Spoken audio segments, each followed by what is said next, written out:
जय जिनेन्द्र, जय श्री कृष्ण। बोलिए मर्यादा पुरुषोत्तम राम की। बोलो जय सिया राम। छत्रपति शिवाजी महाराज की जय। भवानी। मेरे से एक बहुत बड़ी गलती हो गई है। मेरे से बहुत बड़ी गलती हो गई है कि मैं पैदा होने से पहले भगवान के पास में एप्लीकेशन नहीं दिया कि मुझे मारवाड़ी जैन या गुजराती जैन के घर में पैदा करना। अगर एप्लीकेशन दिया होता तो शायद मैं जवाहर भाई का लड़का होता, और एप्लीकेशन दिया होता तो शायद मैं सोहनराज जैन जी का लड़का होता, या एप्लीकेशन दिया होता तो मैं शायद चंद्रदेव महादेव सिंह साहब का लड़का होता। मगर ये बहुत बड़ी गलती हो गई है अभी। अब ये तो दूसरे जन्म में सुधार सकूंगा अगर भगवान इसका ऑप्शन देगा।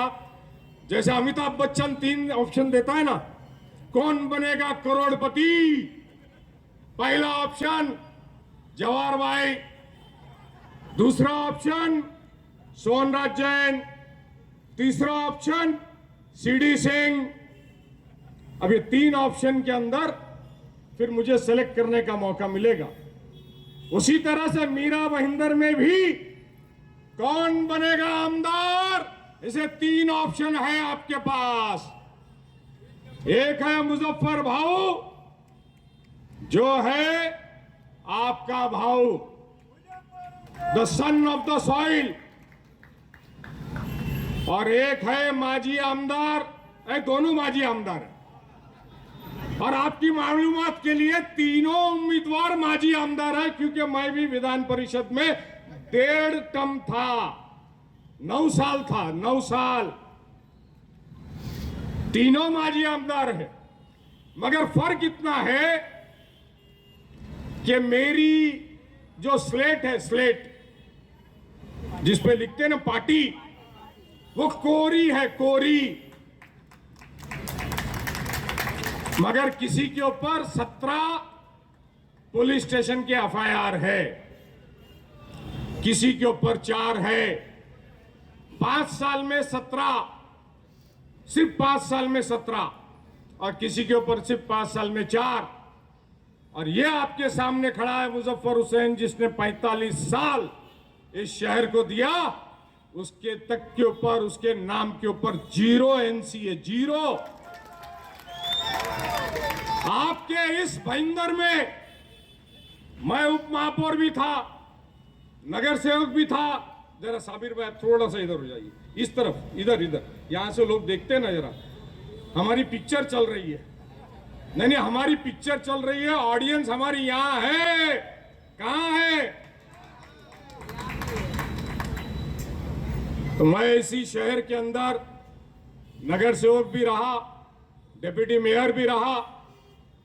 1985 में नगर परिषद बनी। शशिकांत भाई शाह, गिलबर्ट मेंडोंसा, तुलसीदास मात्रे, लियो कोलोसो, सीडी सिंह, महेंद्र सिंह चौहान, हम सब नगर सेवक बने। ये भाजी मार्केट के पास से जो रास्ता बना हुआ है, ये उसी वक्त का बना है। ये पिछले 10 साल में कुछ नया कुछ नहीं बना। लोग कहते हैं कि मुजफ्फर हुसैन चुन के आएगा तो नया नगर से दाढ़ी वाले और टोपी वाले यहां आ जाएंगे। अरे मैं 65 साल से हमारा परिवार इस शहर में है, 65 साल से, और 40-45 साल से हम राजनीति में है। आपको दाढ़ी वाला टोपी वाले की बात करते हो? तुम्हारे को जमीन पे कब्जा करने के लिए मियां भाई मुसलमान चलता है तुम्हारे को? वो गुंडे बदमाश लड़के चलते हैं तुम्हारे को? लोगों को बहकाने का काम, जनता को मिसगाइड करने का काम। अरे हिम्मत है तो अपने काम पे वोट मांगो, जाति धर्म पे क्या मानते हो? हमने इस मीरा भाईंदर में पॉलिटिक्स करी और कर रहे हैं, और मरते दम तक करेंगे। तुम्हारे जैसा नहीं है कि 5 साल में शहर को लूट के खा लिया, लूट के खा लिया 5 साल में। और दूसरे 5 साल में जो दूसरी आमदार बनी, उसने तो कहर मचा दिया। आज तुम दोनों की लड़ाई काय के लिए है? आज तुम दोनों लड़ रहे हो सत्ता, सत्ते से पैसा, उस पैसे से बिल्डिंग का कारोबार। जवाहर भाई, आपने बोला रीडेवलपमेंट का काम, ये भाईंदर वेस्ट में आपकी सारी सोसाइटी में सिर्फ ये दोनों की कंपनी रीडेवलपमेंट का प्रपोजल भेजती है, सिर्फ ये दोनों की। इनकी लड़ाई काय के लिए है? जनता के लिए नहीं है, खुद के स्वार्थ के लिए है, खुद के स्वार्थ के लिए। और हमारी लड़ाई काय के लिए है? हमारी लड़ाई इस शहर को बचाने के लिए है। हमने इस मीरा भाईंदर शहर को बनाया है, बसाया है।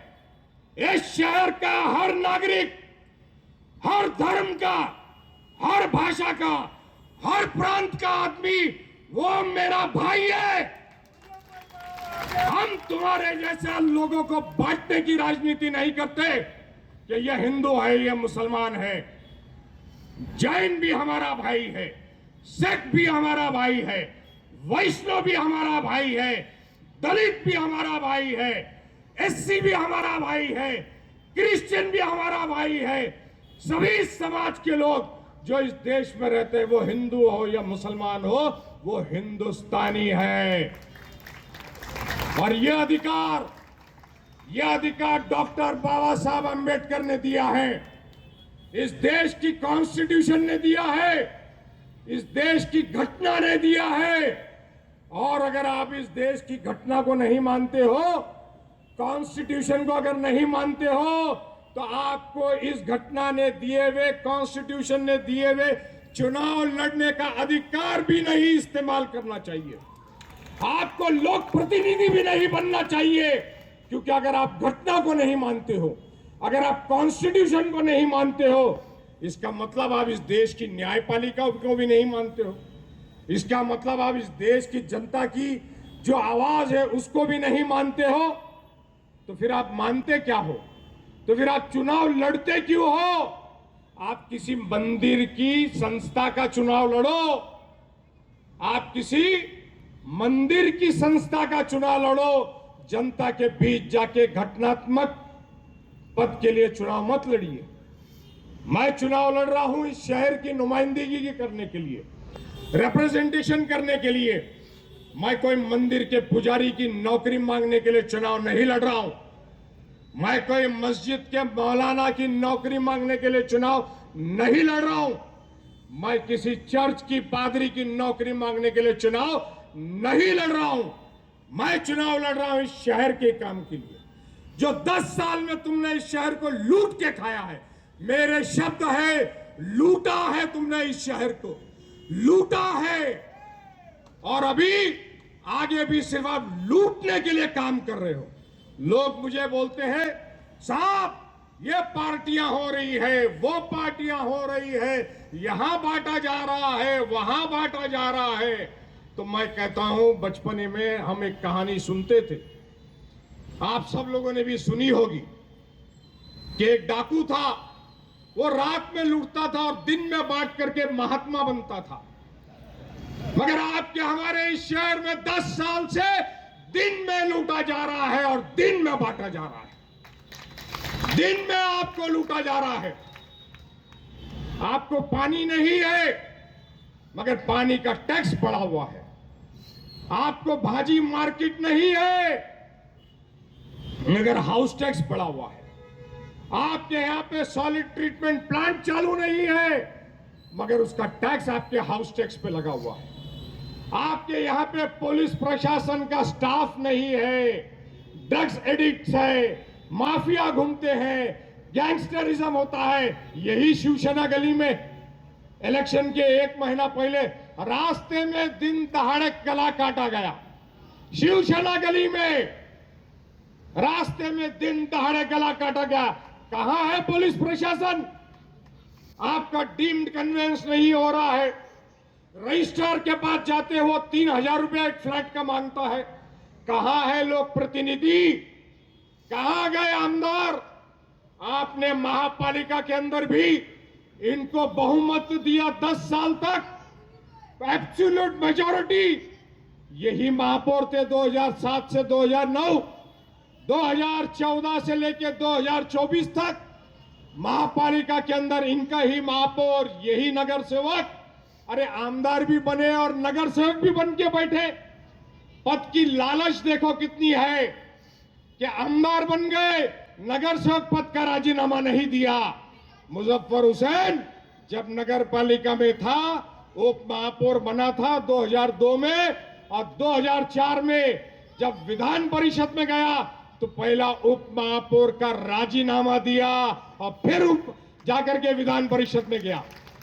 आपने एमएलए बन करके भेजा, मगर नगर सेवक पद का लोभ गया नहीं, क्योंकि महापालिका का टेंडर का लोभ गया नहीं, टक्केवारी का लोभ गया नहीं। लड़ाई काय की है इनकी? इन दोनों की लड़ाई घी कहां गया खिचड़ी में, खिचड़ी कहां गई घी में, ये लड़ाई है। ये पत्रकार भाई मुझको पूछते हैं इनका वोट बटेगा तो आप जीतोगे? अरे मैंने कहा शेर अपना शिकार खुद करता है, छिछड़े नहीं खाता।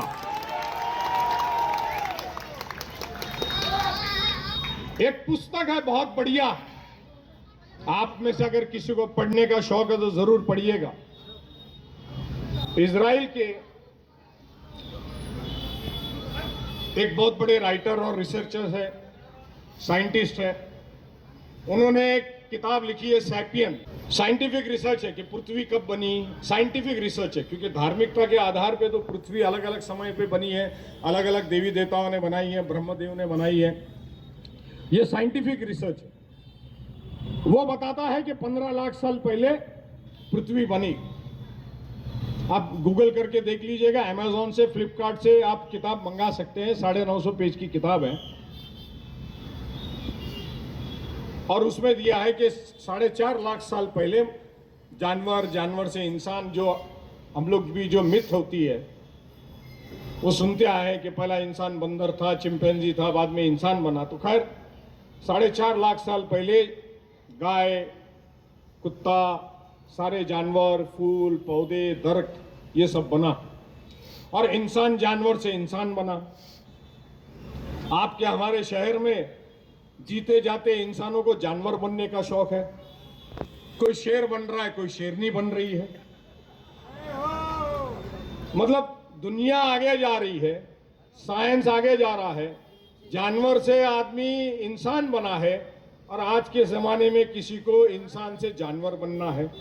जैनिज्म की बात करते हैं, 52 जिनालय यहाँ पर है, मंदिर है, भगवान विराजमान है। जैनिज्म की बात करते, अहिंसा परम धर्म की बात करते हैं, और जानवर खुद को बोल करके हिंसा की बात करते हो। जानवर खुद को बता करके हिंसा की बात करते हो। जैनिज्म की बात करते हो कि हम जैन हैं, इसके लिए हमको वोट दो, तो फिर महाराज साहब जो व्याख्यान देते हैं कि सट्टा बाजारी मत करो, बंद कर दो, जुआ मत खेलो, बंद कर दो, गलत धंधा मत करो, बंद कर दो, रेस्टोरेंट में शराब मत बेचो, बंद कर दो, 5 स्टार होटल मत बनाओ, क्लब मत बनाओ, बंद कर दो। मैं तो डंके की चोट पे बोलता हूं कि मेरे धर्म के अंदर शराब पीना मना है, बियर बार खोलना मना है, शराब की इनकम से जीवन बसर करना मना है। हमने अपनी जिंदगी में नहीं बनाया रेस्टोरेंट, तुम भी बंद करो। रेस्टोरेंट है, 5 स्टार होटल है, आमा बोलशो आवતું ધંધુ છે આપણું યાર, આ ધંધુ કેવી રીતે બંધ કરવાનું? गंदा है पर धंधा है, गंदा है पर धंधा है, वो चलेगा। तो जनता को क्यों बेवकूफ बनाते हो? धर्म को धर्म की जगह रखो। मैं बोलता हमेशा, मेरा कर्म ही मेरा धर्म है क्या तुम्हारा कर्म? है क्या तुम्हारा कर्म तुम्हारा धर्म? लोगों के प्रॉपर्टी लूट ली, शमशान भूमि के टीडीआर ले लिया, ऐसे ही 17 क्रिमिनल केस हो गए क्या? ऐसे ही हो गए। और एक दूसरी शेरनी बने घूमती है, पार्टी ने टिकट ही नहीं दिया। सोचो कितना भ्रष्टाचार का मामला होगा। 22%, 23%, 25%, अभी 2 महीने से मैं सुन रहा हूं। कि इनको 22% का शौक है, 23%, 25%, लोगों को क्या क्या आश्वासन दिए, और दोनों एक दूसरे को बोलते हैं, कि मुजफ्फर हुसैन इसका आदमी है, वो बोलता है उसका आदमी है। अरे मुजफ्फर हुसैन के तुम दोनों आदमी हो, क्योंकि अपक्ष नगर सेवक बोल के तुम मेरे पास ही थे 2007 में, और तुम नगर सेविका बोल के भी मेरे पास ही थी। सारे ये यूनिवर्सिटी से बच्चे बाहर निकले हैं। इसके लिए यूनिवर्सिटी के डीन को सिखाना नहीं और जगाना नहीं और उंगली मत करना। उंगली करोगे बहुत महंगा पड़ेगा, इतना याद रखिए। कायदा कानून से उलझिए मत। मेरे बारे में अफवाह फैलाते हो कि मैं टेररिस्ट हूं, उग्रवादी हूं। मैंने दिखा दिया मेरे पासपोर्ट की सिग्नेचर 35 साल की, और बोल दिया है पुलिस को भी 8 FIR हुई है, अगले 20 लोगों पे मेरे RO के पास कंप्लेन है, अब पुलिस ने उस पर FIR दाखिल करना है। और चुनाव के बाद भी मैं छोड़ूंगा नहीं। ये पुलिस से कहूंगा कि वो लेटर ढूंढ के लाओ, राष्ट्रपति भवन में जो लेटर गया है वो लाओ, उसके ऊपर हस्ताक्षर होनी चाहिए राष्ट्रपति भवन की कि ये रिसीव्ड हुआ है लेटर। और अगर पुलिस ने वो लेटर नहीं लाया तो जितने लोगों पे FIR होगी उन पे 100 करोड़ का दावा ठोकूंगा, 100 करोड़ का। डंके की चोट पे बोलता हूं, वोट मांगने आया हूं आपके बीच में। ये 60 फीट और 90 फीट के ऊपर ये किसी की प्रॉपर्टी नहीं है, ये जनता जनार्दन है, और ये जनता जनार्दन किसी की ओनरशिप नहीं है। ये धक्के खा करके जाते हैं रोज बॉम्बे, दाना बाजार, कपड़ा बाजार, लोखंड बाजार, स्टॉक मार्केट, सब जगह। परसों मैं जब यहां से पद यात्रा निकाल रहा था तो वहां आगे लोग बैठे थे कि साहब बस भेजिए, भाईंदर स्टेशन पे एस्केलेटर नहीं है। 10 साल हो गया, केंद्र में सरकार आपने चुन करके दिया, 10 साल। परसों रेलवे मंत्री आकर के बोल के गए कि दूर जाने वाली ट्रेन गुजरात की, राजस्थान की, यूपी की हम भाईंदर रोकेंगे। अभी नींद खुली है। 10 साल से क्या सो गए थे क्या आप लोग? फाइनेंस मंत्री आते हैं, वो अभी कुछ आश्वासन देके जाते हैं। 10 साल से केंद्र की सरकार आपकी, राज्य की सरकार आपकी, महानगर पालिका आपकी, आप एक एस्केलेटर नहीं लगा सके। हमने मीरा रोड में लगाया। 2013 से 16 में विधान परिषद में था। हमने रेलवे के पास 5 साल का योजनाबद्ध उनका कार्यक्रम होता है कि अगले 5 साल में आपको रेलवे का कुछ काम करना है तो आज उसका प्रस्ताव देना पड़ता है। 5 ईयर प्लान रेलवे का चलता है। तो हमने 2015 में प्रस्ताव दिया, 2020 में एस्केलेटर लगे, प्लेटफॉर्म बढ़ा, और अभी भी जो काम चल रहा है। ये रोज केंद्र मंत्री बीजेपी के आते हैं, केशव सृष्टि जाते हैं, मुख्यमंत्री आते हैं, उप मुख्यमंत्री आते हैं, ये सारे मंत्री आते हैं, मगर भाईंदर में एस्केलेटर समझ में नहीं आया। भाईंदर में गुजरात के, राजस्थान के, यूपी के, पंजाब के लोग रहते हैं। यहां से वसई जाना पड़ता है, कुर्ला जाना पड़ता है, CST जाना पड़ता है, कल्याण जाना पड़ता है। तो उसके लिए ट्रेन रोकने के लिए सोचना नहीं पड़ा आपको। आप 45 संकल्प अभी करते हो चुनाव के वक्त। ये 45 संकल्प ने ये जाहिर कर दिया है कि इन्होंने 10 साल काम नहीं किया। संकल्प आपको इलेक्शन में अभी करना पड़ रहा है, इसका मतलब आपने 10 साल काम नहीं किया। हमने जो मैनिफेस्टो निकाला है, हमने उस पर लिखा है, हम आश्वासन नहीं दे रहे, हम ये काम कर रहे हैं। ये काम की शुरुआत हम कर चुके हैं। आपका पानी 10 साल से नहीं आया है। 2017 में देवेंद्र फडणवीस जी ने कहा कि हम पानी 19 में देंगे, आज तक पानी नहीं आया। 2017 में देवेंद्र जी ने कहा कि हम आपको 19 में मेट्रो दे देंगे, आज तक मेट्रो नहीं आई। आपके ऊपर STP का टैक्स लगा हुआ है, पानी का टैक्स लगा हुआ है। आपके रास्ते की हालत क्या है, पूरे शहर में घूम के आप देख लीजिए। कल परसों मैं रिक्शा में बैठ के जा रहा था तो रिक्शा का ड्राइवर ने मुझे बताया कि साहब ये रास्ते इतने खराब है पूरे मीरा भाईंदर में कि हमारा 2 से 3 हजार रुपए का मेंटेनेंस बढ़ जाता है। शरीर हमारा अलग खराब होता है, पैसेंजर को अलग तकलीफें होती है, और ये सारी मुसीबतें हमारे को है। आरटीओ की पासिंग का प्रॉब्लम है, ये इनका हाल है। हॉकर्स लोगों की परेशानी है। मीरा भाईंदर में हमने 2014 में जब सत्ता छोड़ी तो यहाँ पर पूरे शहर में जो भी टेंडर निकलता था वो 1.5-2 करोड़ का होता था। 2014 के बाद से 2024 तक ये टेंडर 14 से 15 करोड़ का हो गया है। 14 से 15 करोड़ का शहर में हॉकर बढ़ा दिए। भाईंदर वेस्ट के अंदर एक भाजी मार्केट नहीं बना सके। ये ग्राम पंचायत के समय से जो भाजी मार्केट चल रही है, ये सिंह साहब भी ग्राम पंचायत में सदस्य थे, शशिकांत भाई थे, सरपंच थे। ये उसी जमाने से जो भाजी मार्केट बनी है, ये वही भाजी मार्केट है। 10 साल में आप एक भाजी मार्केट भाईंदर वेस्ट में नहीं बना सके। ये सुभाष चंद्र मैदान जो हम लोगों ने नगर पालिका और महानगर पालिका के वक्त बनाया था, ये वही मैदान है। भाईंदर वेस्ट में एक नया मैदान नहीं बना सके, एक नया रास्ता आप नहीं बना सकते।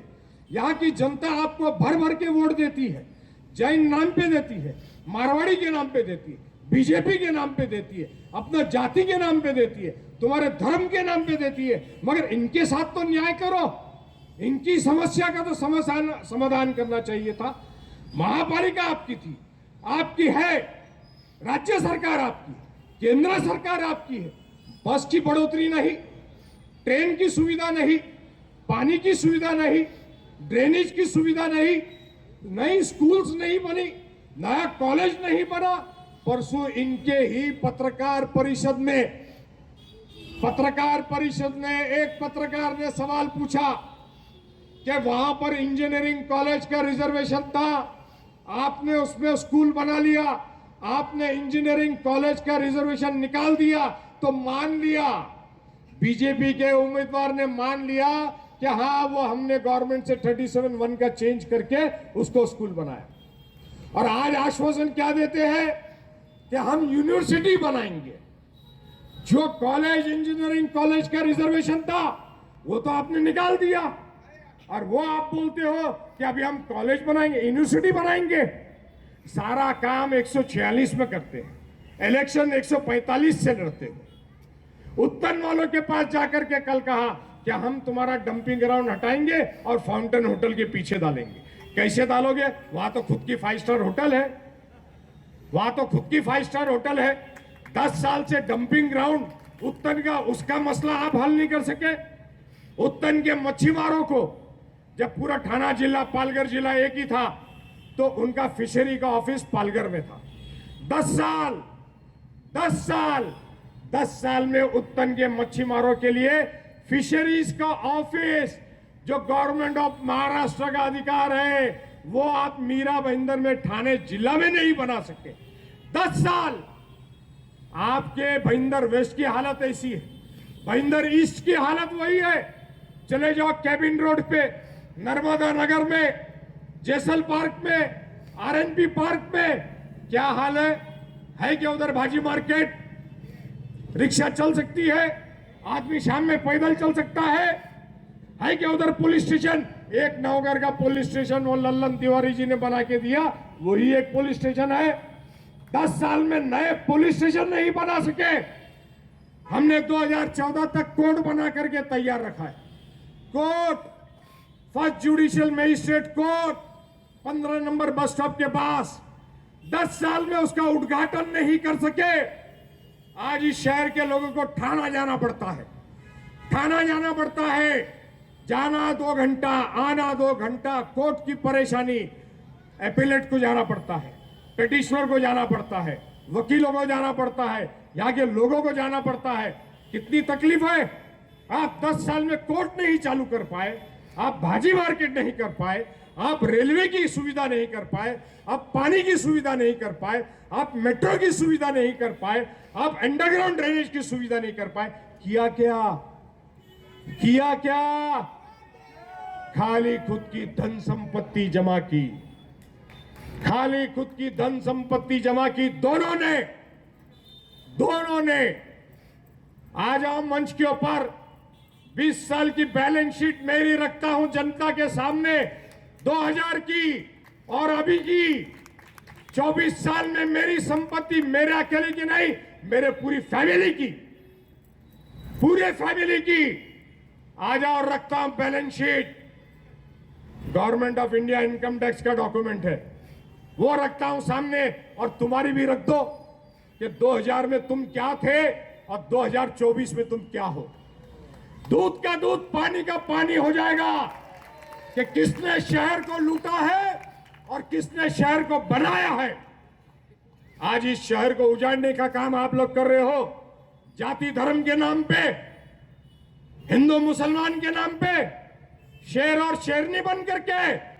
जब तक के मुजफ्फर हुसैन है, मुजफ्फर भाव है, इस शहर में किसी पे कोई आंच नहीं आएगी, किसी पे कोई आंच नहीं आएगी। मेरे किताब में एक ही डायलॉग है, वो अरुण गौली की पिक्चर का डायलॉग है, मालूम है? चुकीला माफी नाही, चुकीला माफी नाही, तो कोणी असू द्या, तो समाजातला व्यक्ती असू द्या, अन्य समाजातला असू द्या, पक्षातला असू द्या, जर कोणी या शहरामध्ये आग लावायची भाषा करेल, हिंदू मुसलमान को डिवाइड करने की बात करेगा, ये चुनाव मैं इसीलिए लड़ रहा हूं। ये चुनाव मैं इसीलिए लड़ रहा हूं कि जिन लोगों ने अपनी टिकट के लिए खाली, दोनों ने सिर्फ बीजेपी की टिकट किसको मिलेगी इसके लिए हिंदू मुस्लिम भेदभाव बढ़ाने का काम किया, प्रयास किया, आग लगाने का काम किया। जो गलती हुई जनवरी में, जो गलती हुई वो गलती थी, उसकी माफी नहीं हो सकती। जो आग लगी, आपका काम था लोक नेता के नाते उसे बुझाना चाहिए था, आग के अंदर तेल डालने का काम नहीं करना चाहिए। आप लोगों ने उस आग में तेल डालने का काम किया, खुद को शेरनी, कोई शेर। ये शहर के अंदर हम ये हिंदू मुस्लिम भेदभाव कभी होने नहीं देंगे। ये शहर की जनता के लिए हम जो करना है वो करेंगे। ये हिंदुस्तान की तहजीब है, गंगा जमनी तहजीब है, पानी पे लाठी मारने से लाठी टूटती है, पानी अलग नहीं होता। ये दुकान है सामने, मिलाप जनरल स्टोर है, उसमें कई सामान होंगे, वो कई कारखानों में बनता होगा। जरी का काम होता है, अंसारी मुसलमान करता है, बुनकर कपड़ा बूंदता है वो मुसलमान होता है, किसान जो कॉटन देता है, सिल्क बनाता है, वो हिंदू होता है, उसका व्यापार गुजराती और मारवाड़ी जैन करता है और पूरा हिंदुस्तान खरीदता है। आपके यहां पे भाईंदर ईस्ट में बफिंग का कारखाना है, बफिंग का, उसके मालिक सारे मारवाड़ी जैन है। उसके अंदर काम करने वाला दलित आदमी है, पिछड़ी जाति का है, मुसलमान है, यूपी का है, पंजाब का है, राजस्थान का है, तमिलनाडु का है। उसका व्यापार गुजराती मारवाड़ी जैन करते हैं, अन्य समाज के लोग करते हैं, और पूरे हिंदुस्तान में भाईंदर का माल जाता है। क्या क्या चीज अलग करोगे, क्या क्या चीज अलग करोगे, किस तरह इस देश को बांटोगे?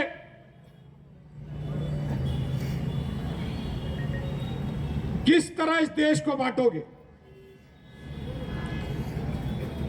इस देश के अंदर आप स्टॉक मार्केट में व्यापार करते हो, अजीम प्रेम जी का विप्रो का स्टॉक का शेयर खरीदते हो, खरीदते हैं ना? कितनी कंपनी के स्टॉक खरीदते हैं जो मुस्लिम ओनर्स हैं? हमदर्द का शेयर खरीदते हो, विप्रो का खरीदते हो, अजीम प्रेम जी का खरीदते हो, और कई कंपनीज का खरीदते हो, वोकार्ड का खरीदते हो। तब नहीं देखते अरे ये तो वही मुसलमान की कंपनी है, इसके स्टॉक का माल मैं कैसे करूं, मैं इस पर ट्रेडिंग नहीं करूंगा। ज्वेलर्स दागीने बेचते हैं, सारे हिंदुस्तान में मुस्लिम इलाकों में गुजराती मारवाड़ी ज्वेलर्स की दुकान है, क्योंकि ज्वेलरी का काम मुसलमान करता ही नहीं है। नया नगर में, नया नगर जिसको बदनाम किया जाता है और यहां पे कहा जाता है भाईंदर वेस्ट में 60 फुट और 90 फीट पे, अरे वो मुसलमान चुन के आएगा तो यहाँ दाढ़ी टोपी वाले घूमेंगे। ये कहा जाता है, ये प्रचार किया जाता है और लोग उसके बहकावे में आते हैं। अरे आइए, वही नयानगर में 40 ज्वेलर है, 40 साल से आज तक किसी को एक पैसे की तकलीफ नहीं है। आके पूछ लीजिए, क्या बातें करते हो। शांति नगर में दुकानें हैं, हिंदू की दुकान है, मुसलमान की दुकान है, जैन की है, सिख की है। क्या क्या चीज अलग करोगे। फ्रूट बेचने का काम मुसलमान करता है, फ्रूट उगाने का काम हिंदू करता है, भाजी उगाने का काम मुसलमान करता है, बेचने का काम कोई गरीब करता है। भाजी खरीदते वक्त, फ्रूट खरीदते वक्त पूछते हो क्या? पूछते हो तभी। दूध देने का, नागौरी की दूध की डेयरी है आपके यहां पर कहीं पे, कितनी सारी। लस्सी पीने जाते हो, दूध लेते हैं, तभी नहीं पूछते अरे वो भैंस हिंदू है क्या मुसलमान है। ये भी पूछा करो तभी कि कौन से तबेले से आया है। मध्ये मध्ये देऊ नका, मला माहिती है सगळं। कौन से तबेले से आया है, वो भैंस को चारा हिंदू ने खिलाया था क्या मुसलमान ने खिलाया था, उसका मालिक हिंदू था क्या मुसलमान था, ये भी पूछ लेना चाहिए। जो गौ माता की बातें होती है, जो गौ माता की बातें होती है, कभी पूछ लो उसको कि भैया तेरे को चारा खाली हिंदू ने खिलाया क्या मुसलमान ने खिलाया, तो तू दूध देगी तो वो खाली मुसलमान को देने का कि हिंदू को देने का कि क्रिश्चियन को देने का। मतलब कितनी मिसालें दूं मैं आपको। म्युनिसिपैलिटी का पानी आ रहा है, वो पानी का टैक्स पूरी म्युनिसिपैलिटी में हर कोई भर रहा है और वो टैक्स के अंदर मटन की, चिकन की, रेस्टोरेंट की, बियर बार की, मुसलमानों की दुकान की, क्रिश्चियनों की दुकान की, दलित की, आदिवासी की, सबके टैक्सेस जाते हैं। आपके मकान के टैक्स जाते हैं, सबका टैक्स जाता है, तभी म्युनिसिपैलिटी आपका ये रास्ता बनाती है। तभी आप बोलते हो क्या कि नहीं खाली जैन का या हिंदू का टैक्स का पैसा होगा, वही पैसे से हमारे मंदिर के सामने का रास्ता बनाना। बोलते हो तभी नहीं बोलते हो, बोलो, वहां तक क्या बोलो। खाली चुनाव में क्यों बोलते हो। हर चीज को डिवाइड करो, हर चीज को डिवाइड करो कि इनकम टैक्स का भी जो पैसा मुसलमान भरता है, क्रिश्चियन भरता है, अन्य जाति बिरादरी का भरता है, उससे आप एयरपोर्ट का अलग एयरपोर्ट बनाओ, रेलवे अलग बनाओ, बस अलग बनाओ, हर चीज का डिवीजन करो। वोट का खाली डिवीजन काहे के लिए करते हो। करने का है तो पूरा चीर हरण करो, पूरे टुकड़े करो, समाज का टुकड़ा टुकड़ा निस्त नाबूद करो। इसके वजह से महात्मा गांधी ने आजादी लेके दी थी। इसके लिए सरदार पटेल ने हिंदुस्तान को यूनाइट करके रिपब्लिक ऑफ इंडिया बनाया था। इसके लिए हमारे लोगों ने शहादत दी। आजादी पाने के लिए करोड़ों लोगों ने अपनी जान की, प्राण की आहुति दी, बलिदान दिया, त्याग दिया। यह हिंदुस्तान को हिंदुस्तान बनाने के लिए, एक रिपब्लिक ऑफ इंडिया बनाने के लिए, क्या इसके लिए किया था क्या आप जाति भेदभाव धर्म के नाम पे बांटो खाली एक वोट के लिए। और वोट भी काय के लिए, तो खुद के स्वार्थ के लिए, सिर्फ खुद के स्वार्थ के लिए। मैंने तो ओपन चैलेंज दिया है, अभी तक स्वीकारा नहीं है कि आओ रामायण पे चर्चा करते हैं, आओ भागवत गीता पे चर्चा करते हैं। पूछना चाहता हूं मैं, इसी मंदिर में बहुत ही ज्येष्ठ महाराज साहब आते हैं, इलेक्शन का टाइम है इसलिए किसी महाराज या स्वामी संतों का नाम नहीं लूंगा, मैं मिलता हूं उनसे। मुझसे उन्होंने कहा 2-4 साल पहले कि मुजफ्फर भाई, मुजफ्फर आप कभी कोबे जाइएगा। कोबे मैंने म्यूजियम बनाया है, लाइब्रेरी बनाई है। पिछले साल अमृत महोत्सव था बैप्स का। बैप्स मालूम है क्या, स्वामीनारायण का, अहमदाबाद में 5 लाख की जनता में मेरा सत्कार किया गया, क्योंकि प्रमुख स्वामी महाराज और उस संस्था से, बैप्स से मैं 35 साल से जुड़ा हूं। अक्षरधाम के इनॉग्रेशन में चिमन भाई पटेल, गोपीनाथ मुंडे जी, आप मेरा जो वीडियो एक चलता है उसमें फोटो आप मेरी देख सकते हो। यंग एकदम 91-92 की बात है। उस समय का इनॉग्रेशन में मैं स्टेज पे था। तब से मेरा संबंध है। इस्कॉन के अंदर जब से मीरा भाईंदर में आया है, तब से मैं पैट्रन मेंबर हूं। महाराज साहब जो मेरे गुरुदेव है जैन समाज के, मैं नाम नहीं लूंगा, आप लोग जानते होंगे, मेरे गुरुदेव है। 35 साल से संबंध है, सभी जाति धर्म के स्वामी से, संतों से, महाराज से मेरे संबंध है, व्यक्तिगत संबंध है। मेरे घर में कोई दुख होती है, परेशानी होती है तो फोन करके आशीर्वाद मांगता हूं। आज भी मेरे नागपुर के खेत पे 10 संत रुके हुए हैं स्वामीनारायण समुदाय के, मेरे नागपुर के खेत पे। आज की बात बोल रहा हूं मैं आपको। तो ये घनिष्ठ संबंध है, उसका प्रचार प्रसार नहीं करते हम। हमारे पिताजी के जमाने से लेके मेरे हाथ तक के हमने कई मंदिरों में मूर्ति भराई है। मैं डंके की चोट पे कहता हूं, मैं मुसलमान हूं, मैं हूं, और मेरा ईश्वर, मेरी नीयत, किसी की श्रद्धा को सवाल दुनिया में कोई नहीं कर सकता, कोई नहीं कर सकता। ना हिंदू में, ना मुसलमान में, ना सिख में, ना ईसाई में। उसकी मान्यता वो इंसान के बीच में और ईश्वर के बीच में है। उसकी नीयत, किस श्रद्धा से वो पूजा करता है, वो सिर्फ ईश्वर के और उस मनुष्य के बीच में है।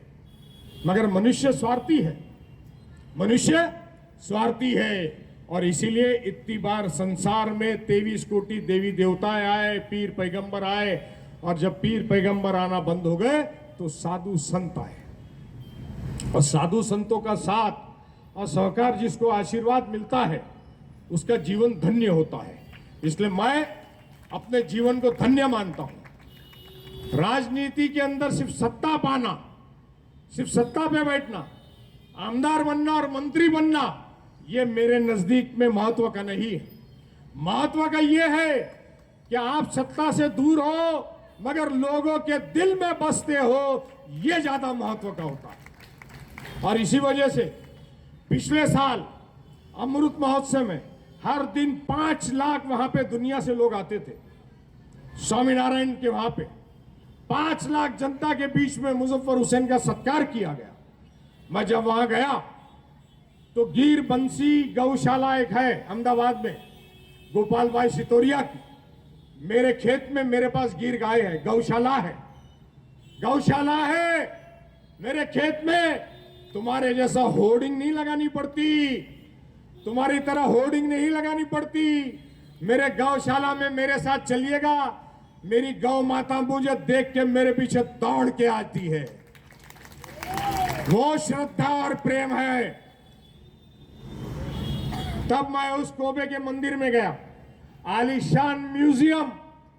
महाराज साहब का इतिहास मुर्शिदाबाद के एक अलग संप्रदाय में जन्म लिया है। मैं यहां पे जो महाराज साहब आते हैं उनका बता रहा हूं, अलग संप्रदाय में जन्म लिया मगर जैनिज्म की तरफ बढ़े, और आज हिंदुस्तान के सब में बड़े महाराज कहलाते हैं।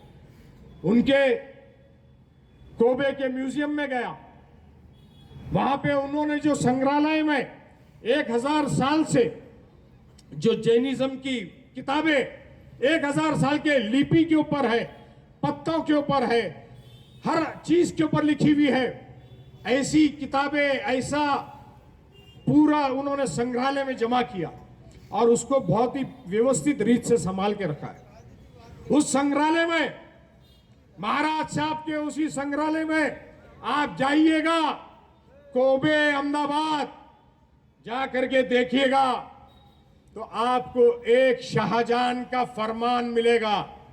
मुगल सल्तनत का शहंशाह शाहजहां, उसका एक फरमान मिलेगा। मैं कोबे की बात कर रहा हूं।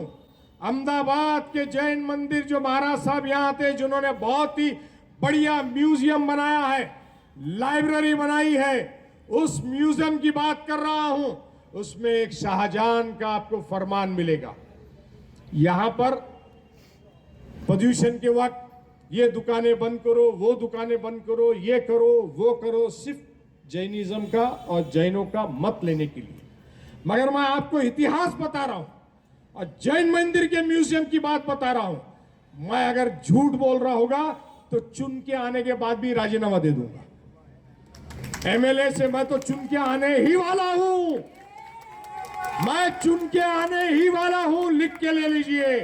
और ये कह रहा हूं कि अगर वो शाहजहां का फरमान आपको वहां नहीं दिखेगा तो मुझे आकर के बोलिएगा कि आपने झूठ बोला था। उस पे लिखा है कि प्रदूषण के वक्त में देश के अंदर या उस इलाके के अंदर कहीं पे भी मांस मटन मच्छी नहीं बेची जाएगी। ये उस जमाने की बात बता रहा हूं। गौ माता के बारे में बात करते हैं, मुझे बता दीजिए जरा कि गौ माता को गौ माता कब से बोलते हैं? ये इतिहास जरा बताने का बोलिए इनको, ये इतिहास बताने का बोलिए, तो मैं मान जाऊं कि एक हकीकत में गौ माता की पूजा करते हैं, गौ माता को समझते हैं। हमारे धर्म में मैं बता रहा हूं, इस्लाम में गौ माता को 4 पैर के जानवर की सरदार कहा गया है। आज ये A2 की दूध बेचते हैं 100 रुपए लीटर, उसमें कहा गया है इसकी दूध में दवा है, इसको बचाइए, इसकी हिफाजत कीजिए। समाज में अच्छे लोग बुरे लोग सब जगह होते हैं, इसका यह मतलब नहीं कि पूरा समाज बुरा है। अब सभी धर्मों के अंदर लोग चीटिंग भी करते हैं, मार्केट का पैसा लेके गायब हो जाते हैं, हीरा बाजार से गायब होते हैं, लोखंड बाजार से गायब होते हैं, स्टॉक मार्केट से गायब हो जाते हैं। कि तो क्या सारे व्यापारी चोर हैं? क्या सारे व्यापारी चोर हैं? आप कुछ लोगों की गलती की वजह से पूरी समाज को दोषी नहीं ठहरा सकते। बहुत सारी बातें हैं और मैं डंके की चोट पे कह सकता हूं आपको। इसके लिए और एक बार मेरी सभा लगाइए, मुझे बुलाइए, चुनाव के बाद भी आपको पूरा रामायण महाभारत और गौ माता कब से कहा गया ये सारी बात बताऊंगा। आज हमारे रसिक भाई महाराज आए नहीं है, 2 बार मेरे को द्वारका ले जाकर के धड़ा चढ़वाया है मेरे से, द्वारकाधीश के दरबार में 2 बार। हरिद्वार गया हूं, गंगा भी स्नान किया हूं, सभी हिंदुस्तान के देवी देवताओं के दर्शन को जाता हूं, सारे मज़ारों पे जाता हूं, सूफी संतों के यहां जाता हूं, सारे चर्चेस में जाता हूं, सारे गुरुद्वारे में जाता हूं, क्योंकि मैं नसीबवान हूं कि मुझे हर धर्म की जगह में जाने का मौका मिलता है। मैं नसीबवान हूं कि मुझे हर धर्म के साधु संतों का आशीर्वाद प्राप्त है। साधु संत कौन होते हैं? सूफी कौन होता है? जो दरगाह होती है, जो दरगाह बोली जाती है, वो कौन होता है? वो सूफी है, समाधि है।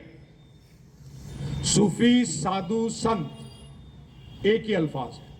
सूफी अरबी और उर्दू में कहा जाता है, साधु महाराज, संत हिंदी, संस्कृत और अन्य जुबान में कहा जाता है। जो ईश्वर है, जो भगवान है, उसकी जो प्रार्थना करता है, आराधना करता है, 24 घंटे उसकी माला जपता है, जिसको हम तस्बीह कहते हैं, माला कहते हैं। मेरे गुरुदेव को मैं हज पे गया था 97 में पिताजी को लेके, तो वहां से माला लाके दी थी। गुरुदेव ने मुझे कहा था, मैं जैन गुरुदेव जी के बारे में बोल रहा हूं, गुरुदेव ने कहा कि मुजफ्फर भाई आप जाओगे तो मेरे लिए माला जरूर लाना, इस कलर की लाना। मैंने लाया। अभी 6 महीना पहले प्रदूषण के वक्त मैं उनको मिलने गया तो मुझे बताया मैंने इस पे पता नहीं कितना 1 करोड़ से ज्यादा जाप कर चुका हूं, यो ही माला आज तक मैं वापरता हूं। गुरुदेव ने कहा तो साधु संत जो होते हैं वो ईश्वर की आराधना करते हैं, पूजा करते हैं, तो इसके लिए वो ईश्वर के दिल के नजदीक होते हैं, वो ईश्वर के दोस्त बन जाते हैं। जैसा सुप्रीम कोर्ट हो, हाई कोर्ट हो, वहां पे आपको वकील लगता है, तो भगवान के दरबार में भी आपको प्रार्थना करने के लिए, आपकी बात को देव तक के, भगवान तक के, खुदा तक के पहुंचाने के लिए आपको साधु संत लगते हैं जो ईश्वर के दोस्त होते हैं। और इसीलिए साधु संतों के आप पैर चरण छूते हो, उनसे आशीर्वाद मांगते हो। तो मैं नसीबवान हुआ कि नहीं कि मुझे सारे धर्मों के साधु संत मिले हुए हैं। मेरे वकील कौन है? ईश्वर के पास, खुदा के पास, भगवान के पास कौन है? ये सारे सृष्टि के सारे साधु संत हैं। उनका आशीर्वाद जिसको प्राप्त होता है, तो मेरे नाम में तो मुजफ्फर है। मुजफ्फर के मायने होते हैं विजय। जब हिंदी में नाम होता है विजय, तो मेरा नाम है मुजफ्फर। मुजफ्फर का मतलब है विजय, हमेशा विक्टोरियस। मगर विक्टोरियस बनने के लिए लड़ाई लड़ते रहनी पड़ती है, और इसी के लिए आज मैं ये जनता की लड़ाई, आप लोगों के लिए लड़ाई, इस शहर के विकास के लिए लड़ाई लड़ रहा हूं।